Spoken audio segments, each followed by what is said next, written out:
In Greenmount Cemetery in Baltimore, Maryland, there is a small unmarked headstone that is usually always covered with pennies.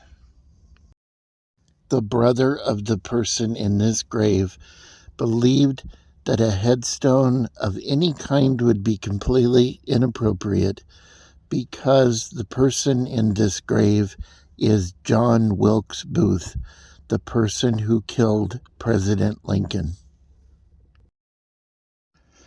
People leave pennies on the headstone of John Wilkes Booth because Lincoln's profile is on a U.S. penny, and it is a sign of respect for the slain president. When John Wilkes Booth was executed for his crimes, he was first buried in the courtyard of the prison where him and his co-conspirators were hung. He was dug up in 1867 and reburied inside the floor of the warehouse inside the prison. His brother Edwin had written a letter to the president and had asked him if his brother's remains could be released to the family so they could be buried in the family plot in Baltimore. Edwin finally died in 1893 after he suffered a small stroke, but he did not want to be buried in the family plot in Baltimore. He did not wish to be buried next to his brother, who was put to death. He wanted to be buried next to his first wife at Mount Auburn Cemetery in Cambridge, Massachusetts. Before his brother assassinated President Lincoln, he was considered the greatest American actor of all time. After the assassination of President Lincoln, the infamy associated with the Booth name forced Edwin Booth to abandon the stage for many months.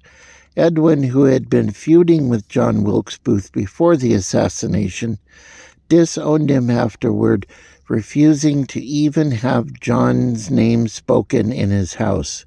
He made his return to the stage at the Winter Garden Theater in January 1866, playing the role of Hamlet, which would eventually become his signature role. Edwin Booth did not harbor the ill feelings for the Lincoln family that his brother did. In fact, quite the opposite, and I would like to tell you a story about that right now. During the American Civil War, a young Robert Todd Lincoln was traveling by train from New York to Washington during a break from his studies at Harvard. He hopped off the train during a stop at Jersey City, only to find himself on an extremely crowded platform.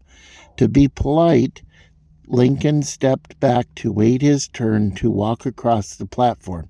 His back was pressed against one of the train cars.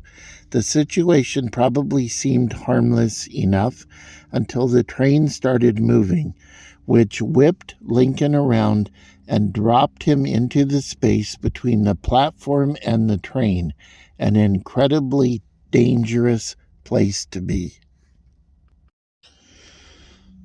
Lincoln probably would have been killed if not for a stranger who yanked him out of the hole by his collar. The stranger? None other than Edwin Booth.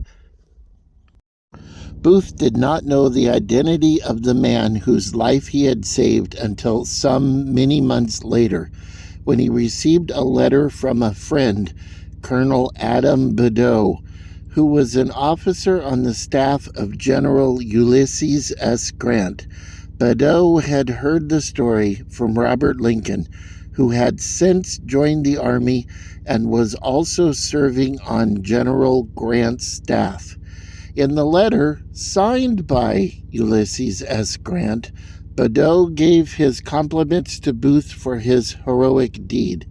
The fact that he had saved the life of Abraham Lincoln's son was said to have been much comfort to Edwin Booth following his brother's assassination of the president.